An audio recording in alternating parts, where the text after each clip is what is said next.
Barcelona kembali memasuki bursa transfer dengan satu kata kunci, rumit. Bukan karena mereka kekurangan ambisi, tetapi karena realitas finansial, regulasi liga, dan kebutuhan regenerasi skuad saling bertabrakan dalam satu waktu.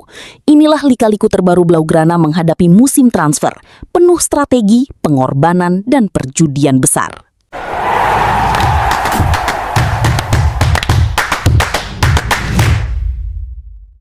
Sejak beberapa musim terakhir, krisis finansial masih membayangi Barcelona.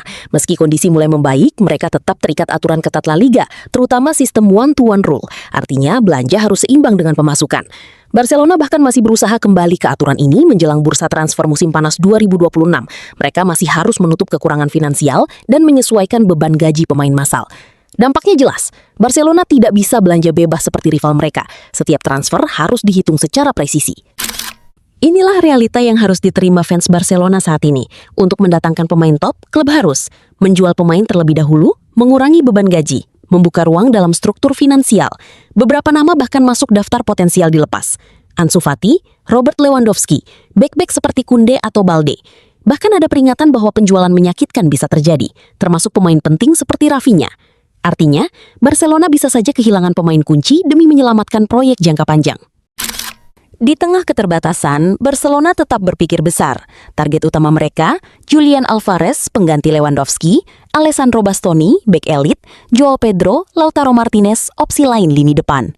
Namun masalahnya, harga Alvarez bisa mencapai 150 juta euro atau lebih. Banyak klub tidak mau menjual pemain kunci mereka.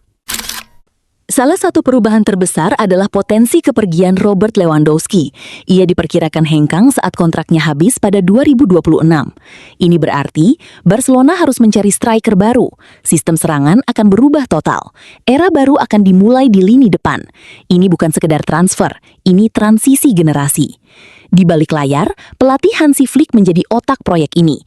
Ia mendorong perubahan besar skuad untuk musim 2026-2027, fokus pada striker baru, bek tengah kuat, sayap dinamis.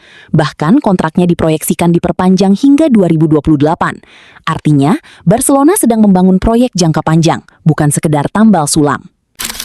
Barcelona sekarang berada di persimpangan. Pilihan 1, menjaga pemain kunci, stabil secara finansial. Pilihan 2, menjual pemain besar, mendatangkan bintang baru. Keduanya punya risiko.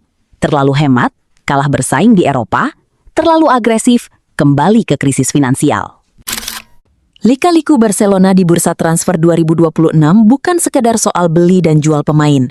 Ini adalah cerita tentang klub besar yang berusaha bangkit dalam tekanan, ambisi besar yang dibatasi realitas. Barcelona sedang bermain di garis tipis antara kembali ke puncak Eropa atau terjebak dalam siklus krisis. Dan satu hal yang pasti, setiap keputusan transfer musim ini bisa menentukan masa depan mereka dalam 5-10 tahun ke depan.